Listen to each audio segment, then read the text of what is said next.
अस्सलाम वालेकुम नाज़रीन, मां आहियां जो मेज़बान जहांगीर सैड और प्रोग्राम सिंध इशू सां गॾु। नाज़रीन, प्रोग्राम सिंध इशू में अव्हांखे हिकु दफ़ो ॿीहर ख़ुशामदीद चऊं था ऐं इहा उमेद था करियूं त हमेशह जीअं जिते बि हूंदा ख़ुशि हूंदा, मुरकंदा रहंदा ऐं मुर्कूं विराईंदा रहंदा। नाज़रीन, कोरोना वायरस अलमारूफ कोविड-19 जंहिं पूरी दुनिया में जेका सा तबाही मचाए छॾी आहे, जेको पूरी दुनिया में हिकु ख़ौफ़ जी अलामत बणिजी चुको आहे। पूरी दुनिया के मुतासिर जिते हुन कयो हुते असांजे प्यारे मुल्क पाकिस्तान खे बि तमामु घणो मुतासिर कयो आहे। असीं हिन वक़्तु मौजूदु आहियूं हैदराबाद डिवीज़न में। हैदराबाद डिवीज़न जी अॼु ॻाल्हि ॿोल तव्हां सां कराईंदासीं कोरोना जे हवाले सां ऐं उन सां लाॻापियल जेके इशूज़, जेके मसइला जेके कर खयां आहिनि, जिन उन्हनि जे हवाले सां असां ॻाल्हि ॿोल कराईंदासीं। यानी कोरोना वायरस हिकु मूज़ी मर्ज़ जेको आहे सो आहे ऐं जेको पूरी पाकिस्तान में जेको तमामु घणी तेज़ी सां फैलिजी रहियो आहे ऐं हिन वक़्त ताईं हिन जूं क़यास आरायूं त तमामु घणियूं थियनि पियूं, पर कंहिं बि क़िस्म जो को बि इलाजु अञा ताईं दरियाफ़्त न थी सघियो आहे। माहिरीन जो चवणु इहो आहे, अकाबर जेके आहिनि उहे इन शइ ते, इन ॻाल्हि ते मुतफ़िक़ आहिनि त हिन जो इलाजु सिर्फ़ु जेको आहे सो समाजी विथी बरक़रार रखण में ऐं जेको आहे सो पंहिंजे पाण खे घरनि ताईं महदूद जेको आहे सो रखण में आहे। इन खां अलावा हिन जो को ॿियो इलाजु कोन्हे को। नाज़रीन, कोरोना वायरस जिते जंहिं ज़िंदगी जे तमामु शोबनि खे जेको आहे सो तमामु घणो मुतासिर कयो आहे, उते इन कोरोना वायरस जे सबबु तमामु घणनि जेको आहे सो परेशानियुनि जेके आहिनि से पंहिंजा कर खयां आहिनि। इन सिलसिले में आउं तव्हांखे ॿुधायां त असीं अॼु हैदराबाद डिवीज़न में मौजूदु आहियूं। हिते आउं तव्हांखे ॿुधायां त पैरामेडिकल स्टाफ ऐं यंग डॉक्टर एसोसिएशन जो गुज़िरियल तक़रीबन 15 ॾींहंनि खां जेको आहे सो एहतजाज जारी आहे, जंहिंमें हुननि शुरूआती जेके 3 ॾींहं आहे उन्हनि में 2 ॾींहंनि जी जेका टोकन हड़ताल कई, जेका सुबुह जो 9 बजे खां वठी 11 बजे ताईं सिर्फ़ु OPDs जो बाइकाट हो ऐं उन में कंहिं बि क़िस्म जो जेको आहे सो कमु न कयो वेंदो ऐं OPDs जेके आहिनि से मुख़्तलिफ़ बंदि हूंदियूं। इन सूरत हाल में मरीज़ बि जेको आहे सो पंहिंजी जॻह ते जेको आहे तमामु घणी परेशानियुनि खे जेको आहे उन्हनि खे मुंहुं ॾियणो पियो, परेशानी में अची विया हुआ। पर डॉक्टर्स जो चवणु इहो आहे ऐं जेको पैरामेडिकल स्टाफ आहे उन्हनि जो चवणु इहो आहे त असां हिन वक़्तु पाण में गॾिजी हिकिड़ो अलायंस ठाहियो आहे, जंहिंखे ग्रैंड हेल्थ अलायंस जो नालो ॾिनो वियो आहे। उन जे सॾ ते गुज़िरियल 15 ॾींहंनि खां वठी यंग डॉक्टर्स एसोसिएशन ऐं पैरामेडिकल जो स्टाफ जेको आहे सो मुसलसल हड़ताल ते आहे। 3 ॾींहंनि वारी हिननि जी जेका टोकन हड़ताल हुई उहा मुकमल थियण खां पोइ हाणे 3 ॾींहंनि खां पोइ हिननि वरी जेको आहे सो मुसलसल जेका हड़ताल पंहिंजी जारी रखी आहे, जेका 15 ॾींहं गुज़री विया आहिनि अञा ताईं जारी आहे। जंहिंजे करे इन सॼी सूरत हाल में जेको आहे सो जेके पेशेंट आहिनि, जेके OPDs जे लाइ मुख़्तलिफ़ हैदराबाद जी अस्पतालनि में हज़ारनि जी तादाद में रोज़ अचनि था, उहे तमामु घणी परेशानियुनि ऐं ॾुखियाईनि खे मुंहुं ॾेई रहिया आहिनि। अॼु असीं तव्हां सां इन मौज़ू ते ॻाल्हि ॿोल कराईंदासीं त कोरोना जहिड़े मूज़ी मर्ज़ ख़िलाफ़ अॻी सुफ़ुनि ते जंग जोटींदड़ ही डॉक्टर्स, ही पैरामेडिकल स्टाफ, आख़िर इन्हनि खे कहिड़ियूं तकलीफ़ूं, कहिड़ियूं परेशानियूं आहिनि जंहिंजे सबबु ई हिन जेको आहे सो हड़ताल ॾांहुं आया ऐं 15 ॾींहं गुज़रण जे बावजूदि बि उन्हनि हीअ पंहिंजी हड़ताल जारी रखी आहे। असां अव्हांजी गुफ़्तगू हिते मौजूदु डॉक्टरनि सां, पैरामेडिकल स्टाफ सां कराईंदासीं ऐं हुननि खां पुछंदासीं त इन सिलसिले में हुकूमत सां अव्हांजा कहिड़ा मुतालबा आहिनि ऐं हुकूमत हिन वक़्त ताईं अव्हां सां इन सिलसिले में को राब्तो कयो आहे या न कयो आहे। इन सॼी सूरत हाल ते असीं ॻाल्हि ॿोल कंदासीं ऐं अव्हांखे ॿुधाईंदासीं उन्हनि जी ज़बानी त उन्हनि खे कहिड़ियूं तकलीफ़ूं ऐं परेशानियूं आहिनि। असां पंहिंजे जाइज़ मुतालबात ऐं पंहिंजी मञता जे लाइ हिते ग्रैंड हेल्थ अलायंस जे प्लेटफॉर्म तां एहतजाज कयूं था। जेतोणीकि जे एमरजेंसी ऐं ॿियो जेको कवर आहे या RTA जा या एक्सीडेंट जा केस आहिनि उन्हनि खे असां कवर ॾियूं था, पर OPD जो बाइकाट आहे। पर बेहिस इंतज़ामिया आहे जेका सिर्फ़ु नाले जो असांखे लोलीपॉप ॾेई ऐं उहो ॻाल्हियुनि में रखनि था। असांजा हक़ आहिनि, रिस्क अलाउंस आहे ऐं असां फ्रंट लाइन फाइटर्स आहियूं। डॉक्टर, पैरामेडिकल स्टाफ जेको सो रोज़ पंहिंजूं जानियूं जेके आहिनि से तव्हां ॾिसो पिया त कॾहिं कंहिं मेडिकल स्टाफ जे बंदे खे जेको सो कोरोना पॉज़िटिव अचे थी ऐं हिते हिन अस्पताल जे 5-7 डॉक्टर्स खे क्वारंटाइन कयो वियो आहे, उन्हनि खे बि कोरोना पॉज़िटिव आई आहे। हुकूमत खां असां पुरअमन आहियूं, असां को झेड़ो झटो कोन कयूं था। असां पुरअमन पंहिंजो एहतजाज रिकॉर्ड करायूं था त असांखे पंहिंजा हक़ ॾिना वञनि, रिस्क अलाउंस ॾिनो वञे ऐं जेको सो टाइम स्केल प्रमोशन्स आहिनि उहे कयूं वञनि। पैरामेडिकल्स जा पंहिंजा इशूज़ आहिनि, उन्हनि खे पंहिंजो हक़ ॾिनो वञे। नर्सिस जा पंहिंजा मसइला आहिनि, उन्हनि खे ॾिनो वञे। त हीअ असांजी आवाज़ु आहे। हुन वांगुरु त वाक़ा करणु वसमूं, ॿुधणु कमु ॿरोच जो। बहुत सारे मुतालबे हैं हमने पहले भी स्ट्राइक की थी लेकिन कोई भी हमें रिस्पांस नहीं मिला। हम बहुत मतलब के यहाँ से दिनों से बैठे हुए हैं, हमें कोई रिस्पांस नहीं मिला।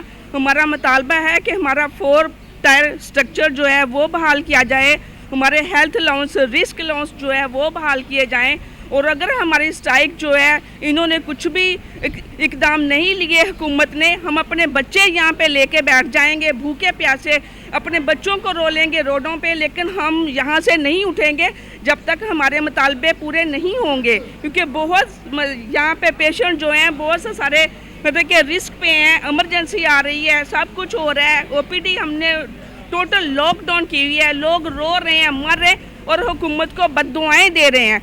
तो असांजा ही मुतालबा जेके हुआ ये जायज़ मुतालबा हुआ, तो असांजो PPEs जेके असांजा आहिनि, मास्क, हैंड ग्लोव्स जेके आहिनि, ऐं उन खां अलावा असांजो जेको सर्विस स्ट्रक्चर आहे, ऐं उन खां अलावा जेको रिस्क अलाउंस हुयो असांजो हेल्थ रिस्क अलाउंस, उन जे लाइ असां हिननि खे रिक्वेस्ट कई त अफ़सोस सां चवणो थो पए त CM Sindh, secretary health, minister health असांखे वक़्तन बवक़्तन लॉलीपॉप ॾींदा रहिया। असां मजबूर थी वियासीं हिन कोरोना जे वबा जे हवाले सां, जेको ख़तरनाक वबा आहे पूरी दुनिया खे जेको आहे बर्बाद करे छॾियो आहे। त असां उन रिस्क में जेको हाई रिस्क में वेही करे असां पेशेंट्स खे ॾिसूं था, ऐं असां वटि का बि हथियार कोन्हे। असां बग़ैर कंहिं मास्क जे, बग़ैर कंहिं PPEs जे, बग़ैर कंहिं जेको हैंड ग्लोव्स जे असां जेके अचनि था मरीज़ अचनि था उनखे ॾिसूं था। ऐं तव्हां पाण ॾिसो था त केॾो वॾो जेको ख़तरनाक मुज़ीम मर्ज़ आहे, जेकॾहिं सुभाणे अलाह न करे असांजे बचनि खे, असांजे घर वारनि खे इहा असां मुब्तला थी वञूं त असांजी जेका बि का सार संभाल लहण लाइ गवर्नमेंट कुझु बि न आहे, न जेको आहे सो डेथ अलाउंस आहे, न ॿियो कुझु आहे, का शइ कोन्हे, सिर्फ़ु लॉलीपॉप ॾेई असांखे हिननि जेको हमेशह जेको परे रखियो आहे। असां हिननि खे रिक्वेस्ट था कयूं त ख़ुदा खे मञो ऐं सुतल घूर निंड मां जागी करे असांजे डॉक्टर्स, पैरामेडिक्स ऐं हेल्थ जेको आहे पंहिंजो पैरामेडिक्स ऐं नर्सिस जा जेके ग्रांड आहिनि, त अलाह सां असां मजबूरन ठाहियो आहे त असां जेको सिंध सरापा एहतजाज असां नथा चाहियूं त आवाम ई पब्लिक ई जेको सफ़र करे, तव्हां महिरबानी करे असांजा जेके जाइज़ मुतालबात आहिनि इहे मंज़ूर कयो फिलफोर, न त ॿी सूरत में सिंध सरापा एहतजाज आहे असां जेको आहे सो कराची CM हाउस जो बि मूव कंदासीं, ऐं असां जेको आहे सो हाणे वॾी हद ताईं वञी करे असां इन खां वधीक क़दम खणण ते मजबूर थी वेंदासीं। हीअ असांजे काफ़ी टाइम खां जेका एहतजाज आहे उहो हले पियो, वक़्तन वक़्तन डॉक्टरनि कई आहे, नर्सिस कई आहे, ऐं जेका आहे पैरामेडिकल कई आहे, पर हमेशह असांखे इन्हनि लॉलीपॉप ॾेई, आसरा ॾेई उथारे छॾियो आहे त बाबा तव्हांजो कयूं था हीअ लेटर आहे। छो जो जॾहिं माण्हू अपॉइंटमेंट कयो वेंदो आहे, जेकॾहिं उनखे तव्हां 5 ग्रेड में कयो था त 5 में उहो रिटायर थी थो वञे, जेकॾहिं उहो 8 में थिए थो त 8 में रिटायर थी वञे थो। तव्हां ॾिसो जॾहिं बि हिकिड़ी गवर्नमेंट जी पॉलिसी हूंदी आहे, जॾहिं का अपॉइंटमेंट्स वग़ैरह कई वेंदी आहे त उनखे जेका आहे आख़िरी टाइम ते जेकॾहिं उहो 5 में आहे त उहो 10 में वञी थींदो आहे। अहिड़े तरीक़े सां असांजी कंटिन्यू सालनि खां हले पई। विच में असांखे हिकिड़ो हिननि स्ट्रक्चर ॾिनो, उहो स्ट्रक्चर ॾिना, उनखे वरी ॿी गवर्नमेंट आई उन कैंसिल करे छॾियो आहे। हाणे जेको माण्हू असांजो 25 साल या 30 साल पूरा करे रिटायर थिए थो त उन खां रिकवरी कई वञे थी। असांजी जेका ग्रैंड हेल्थ अलायंस ठही आहे, असां इहो हिते कयो जेसीं असांखे नोटिफिकेशन न ॾींदो तेसीं असां न उथंदासीं। एमरजेंसी, छो जो हिते ग़रीब माण्हू अचे थो, एमरजेंसी में तव्हांजे साम्हूं जेके मरीज़ आया असां उनखे ट्रीट कयूं था, बाक़ी OPDs असांजी बंदि रहंदी। असांजो ही धरणो जेको आहे सो मरीज़ दुश्मन कोन्हे को, असीं जेके मरीज़ सीरियस आहिनि था, जेके अचनि था उनखे असीं ॾिसूं पिया, OPDs खे असां बंदि कयो आहे, ऐं ऑपरेशन जेके ज़रूरी आहिनि उहे थियनि पिया, निसिस जेके ज़रूरी ॾियूं पिया। असांजा जेके मुतालबा आहिनि हुकाम बाला खे ख़बर आहे कहिड़ा आहिनि, हू सिर्फ़ु ज़िद हठ धर्मी ते वेठा आहिनि, असांजा मुतालबा ॿुधण लाइ मञण लाइ तयारु न आहिनि। जेकॾहिं मुतालबा न मञा वेंदा, ज़ाहिर आहे जेको स्टाफ आहे उहो सफ़र कंदो, आवाम सफ़र कंदी, हुकूमत जी बदनामी थींदी, ऐं अॻियां हली इन्हनि जा हानिकार जेके नतीजा कंदा। असांजी गुज़ारिश आहे त इन्हनि ते जल्द जल्द तकिड़ो क़दम खयो वञे हलियो, ऐं हिन जो जल्दी जल्दी फ़ैसिलो कयो वञे, जीअं असीं सभु नार्मल थी पंहिंजी जेको सो ड्यूटी करियूं। जाइज़ मुतालबात आहिनि जेके हेल्थ प्रोफेशनल अलाउंस आहे, सर्विस स्ट्रक्चर आहे, ऐं हाई रिस्क अलाउंस आहे। अॼुकल्ह कोरोना जी वबा हले थी, उन जे हिसाब सां बि असांखे कंहिं क़िस्म जी कोई किट प्रोवाइड न कई वई आहे, का मुहैया न कई वई आहे। ॿी ॻाल्हि त असां जॾहिं खां अपॉइंटमेंट थिया आहियूं, जंहिं ग्रेड में आहियूं उते ई मौजूदु आहियूं, उन खां मथे असांखे न ॾिनो वियो आहे। छो असां ॾोह त न कयो आहे न, सिंध गवर्नमेंट जो असां को ॾोह त न कयो आहे न। असांजा जाइज़ मुतालबात आहिनि, जेसीं ताईं उहे असांजा हल न कया वेंदा, असांजी इहा सर्विस या हड़ताल असांजी जारी रहंदी। सिंध गवर्नमेंट अलाए छो हेल्थ डिपार्टमेंट, पंहिंजो हेल्थ डिपार्टमेंट में जेके मुलाज़िम कमु करनि पिया उन्हनि खे बिना हथियारनि जे उन्हनि खे छॾियो वियो आहे। ज़ाहिरी ॻाल्हि आहे जॾहिं पंहिंजो का जंग लॻंदी आहे, फोर्सिस खे ज़ाहिरी ॻाल्हि आहे हथियारनि सां मोकिलिबो आहे, लेकिन असां वटि कुदरती तौर ते ही हिकिड़ी वबा आई आहे, वबा आई आहे उन खां पोइ इहे हेल्थ जा मुलाज़िम आहिनि जेके उन शइ खे फेस करनि पिया। हेल्थ जे मुलाज़िम उन पंहिंजो वबा सां मुक़ाबिलो करे माण्हुनि खे जेको उन जो फ़ाइदो पहुचाइनि था, जंहिंमें ग़रीब माण्हू अचनि था, हिते दवा वठनि था, हर शइ वठनि था। लेकिन अफ़सोस सां इहो चवणो थो पवे त सिंध गवर्नमेंट अञा ताईं असांजे कंहिं मुतालबे खे मञण जे लाइ तयारु न आहे। जंहिंमें असांजा 2-3 मुतालबा आहिनि, को वॾा मुतालबा कोन्हनि असांजा, जंहिंमें असां उन्हनि खां मास्क घुरिया आहिनि, जंहिंमें असां उन्हनि खां किटूं घुरियूं आहिनि, जंहिंमें असां उन्हनि खां रिस्क अलाउंस घुरियो आहे ऐं टाइम स्केल घुरियो आहे। लेकिन अलाए छो त न असांजो हेल्थ मिनिस्टर थो असांजे लाइ ॻाल्हाए, न असांजे लाइ असांजो हेल्थ सेक्रेटरी थो ॻाल्हाए, न चीफ सेक्रेटरी थो ॻाल्हाए, न CM सिंध थो ॻाल्हाए। बहरहाल हाणे असां उन्हनि खे हिन प्लेटफॉर्म तां चवणु था चाहियूं, अगरि जे हाणे उन्हनि असांजा मुतालबा पूरा न कया त पोइ असां दमादम मस्तकल अंदरि कंदासीं, असां सेक्रेटरी हेल्थ जो घेराव कंदासीं, असीं CM हाउस जो घेराव कंदासीं। असीं मिनिस्टर हेल्थ खे ॿुधाइण था चाहियूं, मिनिस्टर हेल्थ असांजा माण्हू सभु मुनज़िम आहिनि, असांजी पैरामेडिकल हुजे, असांजी नर्सिस स्टाफ हुजे, असांजो डॉक्टर्स हुजनि, असां सभु मुतहद आहियूं, असांखे पंहिंजा हक़ खपनि। असांजे हेतिरनि कोशिशुनि जे बावजूदि बि असांजी गवर्नमेंट जेको आहे सुती पई आहे। इन्हनि खे इहो अहसासु कोन्हे त मरीज़ डिस्टर्ब पिया थियनि, असां डॉक्टर से तरह डिस्टर्ब थी ॿाहिरि वेठा आहियूं, OPDs बंदि लॻी पियूं आहिनि, पर हिननि खे जेको आहे न को बि कन ते ॻाल्हि सुर नथी ॾिए। जबकि हम लोग सबसे ज़्यादा फ्रंट लाइन पे है, हम लोग रिस्क पे है, हमारी फैमिली हमारी वजह से रिस्क पे है। जब हम घर पे जाते हैं तो उनके लिए भी प्रॉब्लम है, हम इस टेंशन में रहते हैं कि कहीं हमारे बच्चों को, हमारी फैमिली को भी ये वायरस ना लग जाए। इसलिए हमारा हक है कि हमें रिस्क अलाउंस दिया जाए। हम लोगों को ये लोग कोई भी चीज़ प्रोवाइड हॉस्पिटल में नहीं करते। ये जो हमने मास्क पहना है ये भी हम लोग अपने पैसों से लेते हैं। हमारे पास सैनिटाइज़र भी हम अपना यूज़ करते हैं, डिटोल हम लोग अपना लेते हैं, और हमारे इतने खर्चे बढ़ गए हैं। इसके अलावा हमारी लाइफ को भी ख़तरा है। गवर्नमेंट को जो है जो रिस्क अलाउंस जो है पूरे मुल्क में दूसरे सूबों में मुहैया किया गया है, और बग़ैर किसी एहतजाज के उन्होंने जो है ना वो डॉक्टर्स को और पैरामेडिक्स को सबको जो है ना रिस्क अलाउंस, प्रोफेशनल अलाउंस मुहैया किया है। लेकिन एक सिंध ऐसा सूबा है जिसमें गवर्नमेंट ये कोशिश करती है कि अफरा तफरी मची रहे। तो हम एज ए डॉक्टर्स भी और पैरामेडिक्स भी और नर्सेज भी जो एक फ्रंट लाइन का किरदार अदा कर रहे हैं, यहाँ पर हम सब रिस्क पे हैं। वो जो डॉक्टर्स जो है जिनकी डेथ हो रही है, नर्सेज की डेथ हो रही है, पैरामेडिक्स की डेथ हो रही है, उनको कोई जो है ना कंपनसेशन नहीं है गवर्नमेंट की तरफ से। हालांकि ये सबसे पहले इनका काम होना चाहिए ताकि ये भी कोरोना से जो है ना आवाम की भी जान छुड़ा सकें, सही तरीके से काम कर सकें। पीछे उनके बच्चे भी हैं, बात पता ये लगता है कि वो सब रुल गए। अब यहाँ पर जो है ना हम ये अपने मुतालबात के लिए इससे पहले भी उनके टेबल पर डाल सकें, लेकिन वो सिर्फ ज़बानी जमा खर्च के और उन्होंने कुछ भी नहीं किया। तो आखिर मजबूर होके हमने ये स्टेप उठाया है। सिर्फ OPDs बंद की हैं, बाकी हमारे सारे काम चल रहे हैं। कोरोना के वार्डों में ड्यूटियां भी चल रही हैं, कोरोना के हम टेस्ट भी कर रहे हैं, जो कि यहाँ बिटाई में भी सहूलत गवर्नमेंट ने दी है, वो भी हम हो रहे हैं काम, वो काम पूरे चल रहे हैं। लेकिन हमें हमारा हक नहीं मिल रहा है, जो कि हमारे जायज़ हक हैं, वो जायज़ हकूक़ हैं हमारे। वो जायज़ हकूक़ गवर्नमेंट को मान लेने चाहिए जल्द से जल्द, अगर वो सिंसियर है अपनी आवाम से, अपने मरीज़ों से। हमें जो चीज़ें मुयस्सर नहीं हैं वो दी जाएं, ना हमें सलाम करें ना हमें सलूट करें। हमें आपके सलाम और सलूट की ज़रूरत नहीं है, हमें हमारे जायज़ हकूक़ चाहिए। नहीं दोगे छीन लेंगे, ये आखिरी बारी है, जान हथेली पे रख ली है। हम डेली आते हैं, पहले मरीज़ों की खिदमत करते हैं, हम अपने आप को नहीं देखते। शाह बिटाई गवर्नमेंट हॉस्पिटल की लैब में 2 टेक्नीशियन पॉजिटिव आ गए हैं कोरोना के, खिदमत करते हुए। इन्होंने अभी तक कोई पूछा तक नहीं है। गैनी वार्ड में लेडी डॉक्टर हमारी बहन पॉजिटिव आई है, इन्होंने इतना नहीं कहा कि आके इनसे पूछा जाए। ये नाइंसाफ़ी बंद कर दी जाए। हमें सारे कुछ आता है, सब करके दिखाएंगे। हमारे मुतालबात पूरे नहीं होंगे, हम लोग यूनाइटेड रहेंगे, हमारा एका रहेगा इंशाल्लाह ताला, तो हम कामयाब होके ही उठेंगे। बेशक गवर्नमेंट जब तक नहीं मानती, ये गवर्नमेंट खुद नुकसान करेगी अपनी आवाम का भी और हर चीज़ का। वो खुद जिम्मेदार हैं इस चीज़ के कि जो नुकसान हो रहा है अगर आवाम को, तो ये गवर्नमेंट नुकसान कर रही है। हम तो रोज़ ड्यूटी पे आ रहे हैं, हमें तो कोई दुनिया को छुट्टियां दे दी हैं इन्होंने, 6-6 महीने से लोग घर बैठे हुए हैं। हेल्थ वालों को एक छुट्टी नहीं मिल रही है। हम संडे भी ड्यूटी करते हैं, हम इवनिंग भी करते हैं, हम नाइट भी करते हैं, हम 24 घंटे अवेलेबल होते हैं, हमें कोई छुट्टी नहीं है। जो हमारी बेसिक छुट्टियाँ हैं वो भी नहीं हमें मिल रही हैं। फिर भी अगर हमारे साथ ये कोऑपरेट नहीं कर रहे हैं तो हम इनके साथ कोऑपरेट नहीं करेंगे। हम जब तक ये मुतालबात नहीं मंजूर करते हैं हम हड़ताल पे बैठे रहेंगे।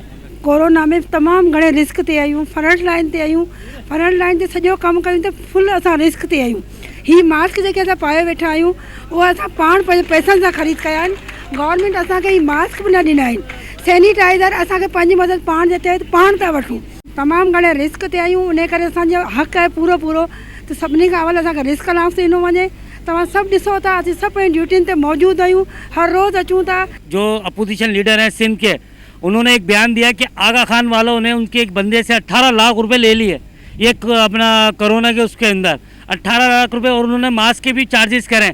आप लोगों को जब तकलीफ हो गई अपोजिशन लीडर को कि यार ये 18 लाख रुपए ले लिए, और मैंने एक चीज़ और देखी आलम दिखने कि हम जो है अब SIUT जिना हॉस्पिटल इनको करोड़ों रुपए देंगे, हम देंगे, और जो ये सिंध के और बाकी हॉस्पिटल है उनको कौन देगा भाई?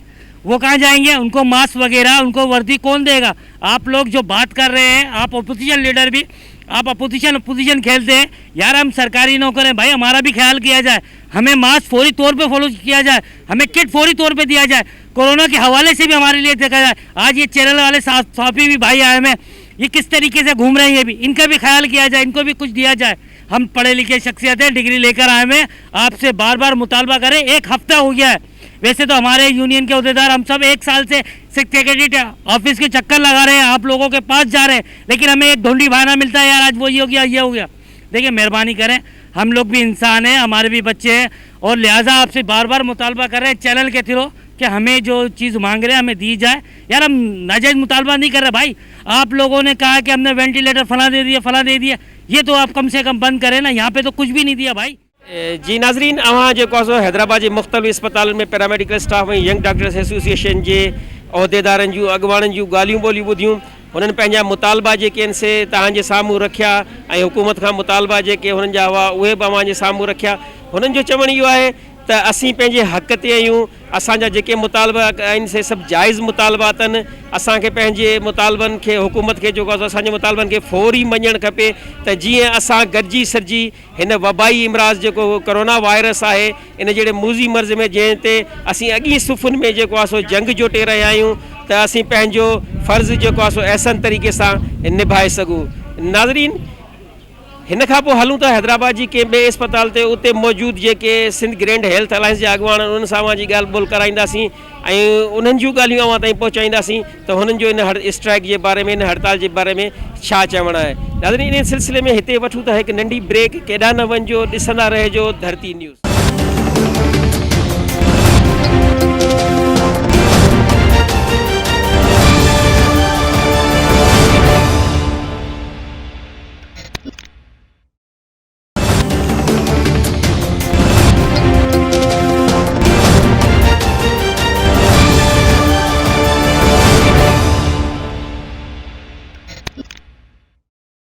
वेलकम बैक नाज़रीन, एक दफ़ो ॿीहर प्रोग्राम सिंध इशू में अवां खे ख़ुश आमदीद चऊं था। नाज़रीन, हैदराबाद के मुख़्तलिफ़ अस्पतालों में ग्रैंड हेल्थ अलायंस के सॾ ते जेका हड़ताल जारी है, उन जे सिलसिले में अवां उते मौजूद डॉक्टरनि पैरामेडिकल स्टाफ की ॻाल्हि ॿोल ॿुधी।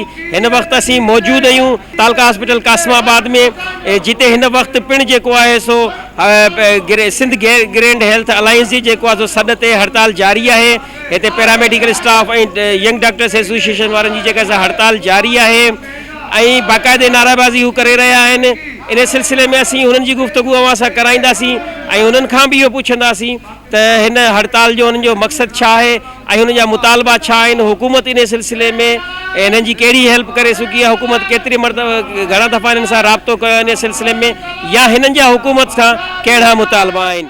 असांजो हेल्थ डिपार्टमेंट तबाह थी चुको आहे। ॾाढे अफ़सोस सां चवणो थो पए त 1.25 खरब रुपयो बजट रखण वारो ही डिपार्टमेंट, ही हालत आहे असांजी। उहे खरब रुपया काॾे था वञनि, उहे अरबों रुपया काॾे था वञनि, जेको सिर्फ़ु करप्शन जी नज़र आहिनि, ॿियो कुझु बि न आहे। हॉस्पिटल असांजे सिंध में का बि अहिड़ी हॉस्पिटल कोन्हे या कंहिं एमरजेंसी क्राइसिस खे या ख़ुदा न ख़ासा कंहिं आफ़त खे मुंहुं ॾेई सघे। असां जे ज़ाहिरा नर्सिस बि असांजो हिसो आहिनि, डॉक्टर्स बि असां हुनजो हिसो आहियूं, पैरामेडिकल बि असांजो हिसो आहिनि। उन्हनि जा मुख़्तलिफ़ प्लेटफॉर्म्स ते हुननि जा पंहिंजा पंहिंजा मसइला हुआ। सॼे स्टाफ खे रिस्क अलाउंस ॾियो, जेको बि इस्पतालुनि में कमु करे थो। तव्हां ॾिसंदव OPD में वञो, लाल बत्ती में वञो, वार्ड में वञो, उते उहे डॉक्टर ई कमु कनि था, पैरामेडिक्स कमु करे थी, नर्सिस कमु कनि था। हुननि चयो न असां रिस्क अलाउंस उन खे ॾींदासीं जेको क्वारंटाइन में ऐं जेको आइसोलेशन वार्ड में कमु कंदो। लेकिन पोइ उन ॻाल्हि खे हुननि मञी उन्हनि समरी ठाही, या त असांखे पोइ ख़बर पई त हे सॼो ड्रामो हुयो सिर्फ़ु असांजो एहतिजाज ख़तमु करण जे लाइ। हर कंहिंखे पंहिंजो मसइलो आहे, पोइ असां गॾिजी हिकिड़ो इतिहाद ठाहियोसीं जंहिंमें ग्रांड हेल्थ अलायंस हुनजो नालो रखियोसीं। त हिननि जा बि मसइला हुआ, असांजा बि मसइला हुआ। छो बजाए जो रोज़ु अलॻि थी असीं पाण में विढ़ूं, तंहिंखां सुठो इहो आहे त हिकिड़ी जाइ ते गॾु थियूं ऐं गवर्नमेंट खे हिकिड़ो ई दफ़ो मौक़ो ॾियूं त असांजा मसइला सभु हल करे। असांजो एहतिजाज ही फाइनल आहे, इंशाअल्लाह इहो जारी रहंदो, चाहे भले गवर्नमेंट असांखे आज़माए ॾिसे, असांखे महीनो बि अञा ही एहतिजाज वधंदो, घटिजंदो कोन। छो जो असां पंहिंजियूं ॿेड़ियूं साड़े चुका आहियूं। असां हाणे रोज़ु माण्हुनि जूं गारियूं न खाईंदासीं त हमारा बच्चा बीमार है या असां मां बीमार आहियां, तव्हां डॉक्टर नथा ॾिसो। असां हाणे इहो न कंदासीं। हीअ वंस एंड फॉर ऑल इहो डिसाइड थींदो त तव्हां या गवर्नमेंट खे असांजूं ॻाल्हियूं मञणियूं पवंदियूं। हीउ पूरो सिंध जेको आहे पूरे हफ़्ते खां वठी एहतिजाज में आहे। इस्पतालूं बंदि आहिनि। तव्हांजा चैनल मुख़्तलिफ़ शहरनि मां रिपोर्ट कनि था पिया त मरीज़ रुली विया, मरीज़नि खे ॾिसण वारो केरु कोन्हे, डॉक्टर हड़ताल। त मां इहो ई चवंदुसि बिलावल साहब जे लाइ त महिरबानी करे रियल्टीज़ खे ॾिसनि, ग्राउंड्स ते ॾिसनि, आम माण्हुनि सां मिलनि। हथ ठोकियूं तंज़ीमूं आहिनि, उन्हनि खे घुराए सभु चवंदा सभु अछो आहे, को बि अछो न थींदो। हींअर ॾिसो सॼो सिंध बंदि पियो आहे, उहे किथे आहिनि तंज़ीमूं? अचनि न, खोलराइनि न सॼियूं इस्पताल, अचनि न उहे डॉक्टर्स पैरामेडिकल नर्सिस खे चवनि न इस्पतालूं खोलनि। हीअ जेके जेन्युइन डिमांड आहे डॉक्टर्स जी, अदा मां तव्हांखे ॿुधायां त सभ खां घटि में घटि पघार जेकी आहे डॉक्टर जी पाकिस्तान में आहे। 18 गिरेड जो डॉक्टर जेको माना MBBS 6 सालनि में करे, 5 सालनि में FCPS करे, उन 11 सालनि जी महिनत खां पोइ हुनखे तव्हांखे ख़बर आहे पघार घणी थी मिले? 1 लख रुपया। हाणे मूंखे ॿुधायो खिल जहिड़ो आहे या न, किथे पटे वालो बि भर्ती थिए न वञी त 11 सालनि खां पोइ हुनजी पघार 1.5 लख रुपया हुजे। हे ज़ुल्म आहे डॉक्टरनि सां। पोइ बि तव्हां उन्हनि खे अलाउंस ॾियण लाइ तयारु न आहियो, तव्हां उन्हनि जी पघारूं सही करण लाइ तयारु न आहियो।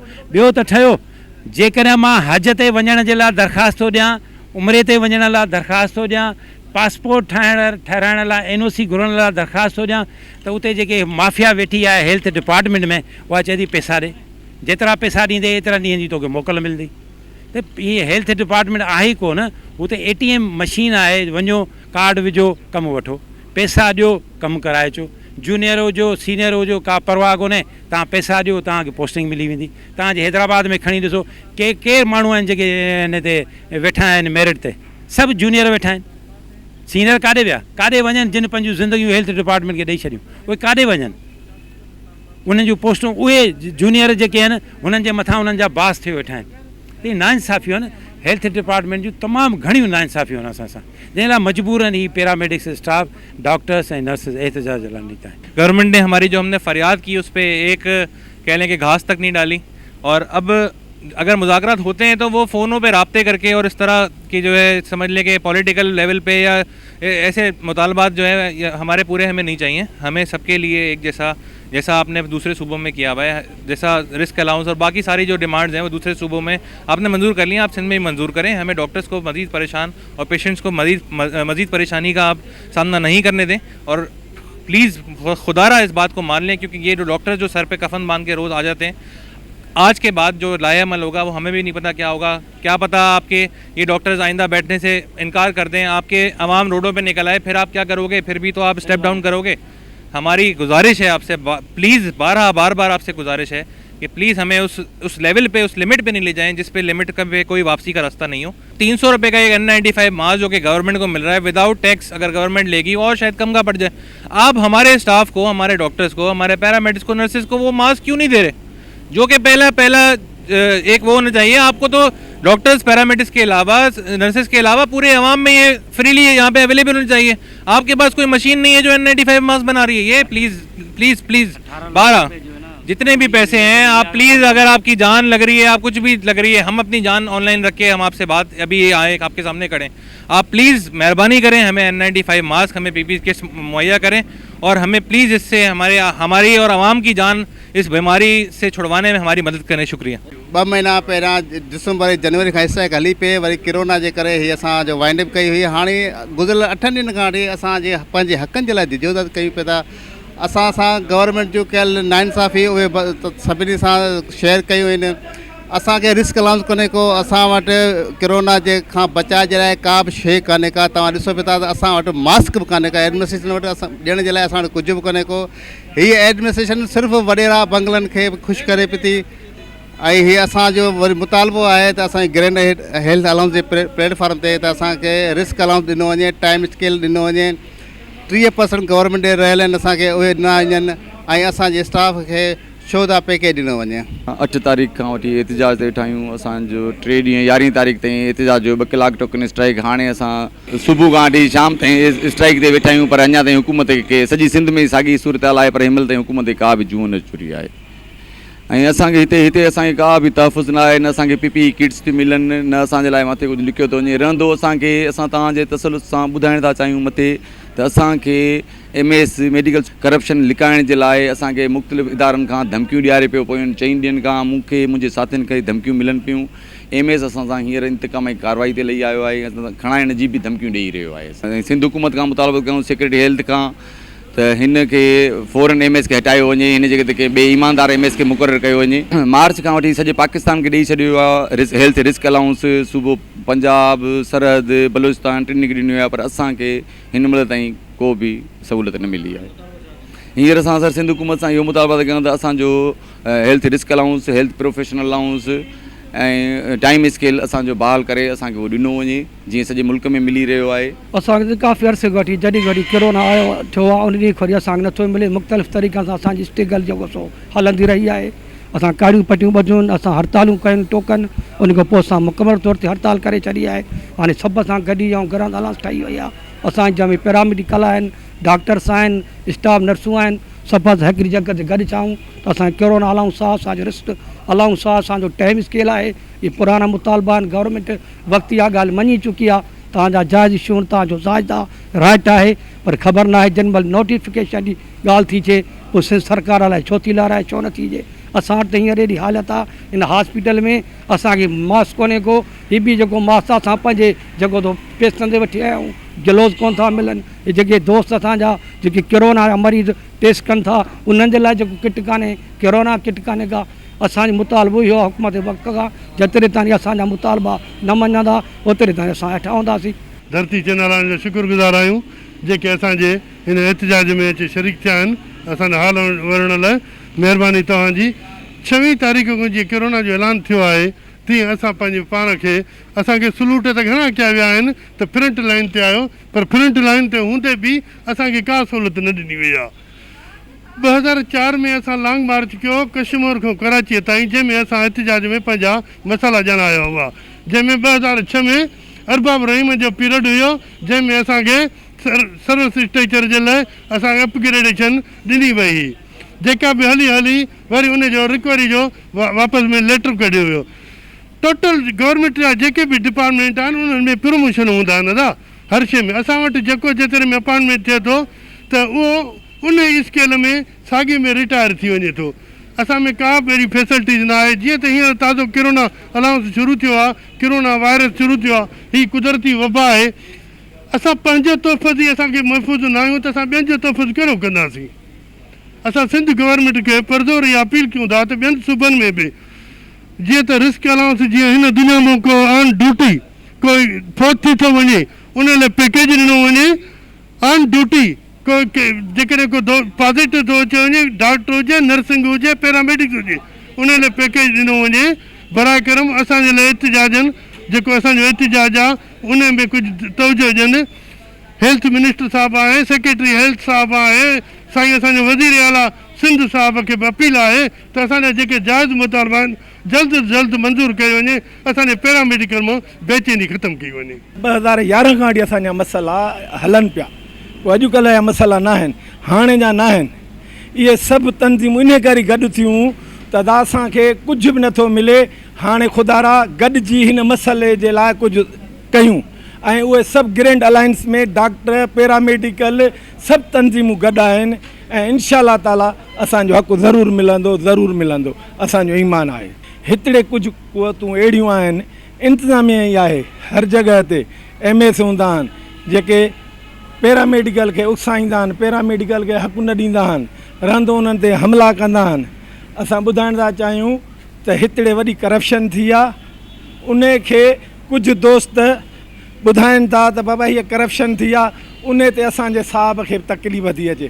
असां कुझु बि कोन था चऊं, सिर्फ़ु चऊं था त हिते ग़रीब अवाम जा पैसा आहिनि, उन्हनि खे लटुण न खपे ऐं ग़रीब अवाम ते ख़र्चु करणु खपे। जी नाज़रीन, प्रोग्राम सिंध इशूअ में सिंध ग्रैंड हेल्थ अलायंस जेको जोड़ियो वियो आहे, हिन खां पहिरीं ईअं हूंदो हो त मुतालबनि जी मञता जे लाइ पैरामेडिकल स्टाफ अलॻि ऐं यंग डॉक्टर्स एसोसिएशन या डॉक्टरनि जी जेके ॿियूं मुख़्तलिफ़ एसोसिएशन्स आहिनि उहे पंहिंजो अलॻि अलॻि तौर ते जेको आहे सो एहतिजाज कंदियूं हुयूं ऐं जेको त पंहिंजे मुतालबनि जी मञता जे लाइ हड़तालूं वग़ैरह कंदियूं। पर हिन दफ़े पहिरियों दफ़ो ईअं थियो आहे त हिकु अलायंस जोड़ियो वियो आहे जंहिंखे नालो ॾिनो वियो आहे सिंध ग्रैंड हेल्थ अलायंस जो नालो ॾिनो वियो आहे, जंहिंमें यंग डॉक्टर्स एसोसिएशन ऐं पैरामेडिकल स्टाफ शामिलु आहे। हुननि सभिनी जो चवणु इहो आहे त हमेशह इस्टेब्लिशमेंट जेको आहे सो असां ॿिन्ही खे विढ़ाइण जी कोशिशि कंदी रही आहे ऐं असां मुख़्तलिफ़ मौक़नि ते जेको आहे सो पंहिंजे मुतालबनि जी मञता जे लाइ टकराव जो शिकार थी था वञूं, हिक ॿिए जे आम्हूं साम्हूं अची था वञूं। हिन दफ़े पहिरियों दफ़ो असां जेको आहे सो हिकिड़ो वॾो ग्रैंड अलायंस जोड़ियो आहे। ग्रैंड अलायंस जे जुड़ण खां पोइ तव्हांखे ॿुधायां त उन जे सॾ ते मुतालबनि जी मञता जे लाइ जेको आहे सो शुरूआती ॾींहंनि में 3 ॾींहंनि जी टोकन हड़ताल कई वई। टोकन हड़ताल जेका आहे सुबुह जो 9 बजे खां 11 बजे ताईं OPDs जो बाइकआउट करे जेको आहे सो टोकन हड़ताल कई। इहो सिलसिलो 3 ॾींहं जारी रहियो। 3 ॾींहंनि खां पोइ अॼु तक़रीबन 15 ॾींहं जेके आहिनि से गुज़रण ते आहिनि। उन खां पोइ मुसलसल इहो सिलसिलो हिन जो जारी आहे। हैदराबाद जे मुख़्तलिफ़ इस्पतालुनि में रोज़ाना जी बुनियाद ते जेको आहे सो डॉक्टर्स ऐं पैरामेडिकल स्टाफ जेके आहिनि से पंहिंजे मुतालबनि जी मञता जे लाइ हड़ताल ते वेठा आहिनि।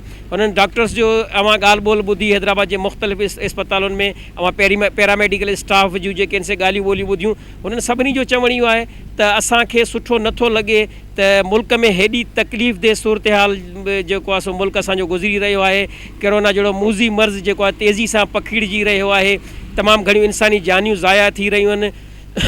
पर उन सां गॾोगॾु असांखे जेको आहे सो मजबूरन रोडनि ते निकिरणो पियो आहे, मजबूरन असांखे हिन एहतिजाज ॾांहुं वञिणो पियो आहे। उनजो सबबु इहो आहे त असां टोटली रिस्क ते आहियूं। ख़ासि तौर ते जेके असांजा डॉक्टर्स जेको पैरामेडिकल स्टाफ जेके मुख़्तलिफ़ आइसोलेशन वार्ड में कोरोना मरीज़नि जी जेका असां देखभाल कनि था, उन्हनि जो इलाजु कनि था, त हुननि खे कंहिं बि क़िस्म जी का अहिड़ी सेफ्टी किट जेका हुअणु खपे उहा अञा ताईं मुकमल तौर ते मुहैया न थी कई वञे। इवन एतिरे क़दुरु जो आम मास्क जेको आहे सो उहो बि असांखे सर्जरी मास्क नथो ॾिनो वञे ऐं आम मास्क असांखे ॾिनो वञे थो या N95 जहिड़ा जेके मास्क आहिनि उहे असां पंहिंजे पैसनि सां ख़रीद करे जेको आहे सो पोइ हिननि वार्डनि में ड्यूटियूं सर अंजाम ॾियूं था। असीं जॾहिं आइसोलेशन वार्ड में पंहिंजियूं ड्यूटियूं सर अंजाम ॾियूं था त पोइ उन सां गॾु लाज़मी ॻाल्हि आहे त असीं पंहिंजे घर में पंहिंजे बचनि ॾांहुं पंहिंजे प्यारनि ॾांहुं वापसि मोटूं था।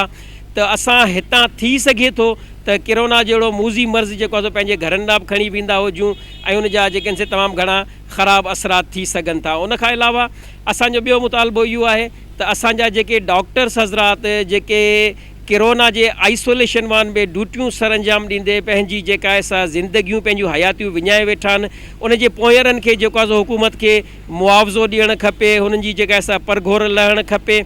पर अहिड़ो कुझु बि न पियो थिए, तंहिंजे करे मजबूरन असीं जेको आहे सो हिन हड़ताल जे लाइ हिते आया आहियूं। उन खां अलावा हिननि जो चयो आहे त असांजो पे स्केल जो सिलसिलो आहे, उन में बि असांखे हुकूमत गुज़िरियल केतिरनि ई सालनि खां सिर्फ़ु आसरा ॾींदी पई अचे। असां सां मीटिंगूं त तमामु घणियूं कयूं थियूं वञनि, असांजा इजलास त घणा सॾाया था वञनि, असां सां ॻाल्हियूं ॿोलियूं त कयूं, निगोसिएशन कई थी वञे, पर अमल दरामद नथो थिए। इहे सभु शयूं सिर्फ़ु ॻाल्हियुनि जी हद ताईं महदूद जेके आहिनि से रहनि थियूं। नाज़रीन, अवां हिते मौजूदु डॉक्टरनि जूं पैरामेडिकल स्टाफनि जूं पंहिंजूं ॻाल्हियूं ॿुधियूं, उन्हनि जा कहिड़ा मुतालबा हुआ, हुकूमत खां छा था चाहिनि ऐं हिन सूरत हाल सॼीअ में जेका जॾहिं मुल्क जेको आहे सो तमामु घणी तकलीफ़ दे सूरत हाल में गुज़री रहियो आहे कोरोना वायरस जे करे। कोरोना वायरस हैदराबाद में तेज़ी सां जेको आहे सो तमामु घणो पखिड़िजी बि रहियो आहे। उन सूरत हाल में पैरामेडिकल स्टाफ ऐं यंग डॉक्टर एसोसिएशन जे हड़ताल ते वेही रहणु ॾाढो तकलीफ़ दे अमल आहे।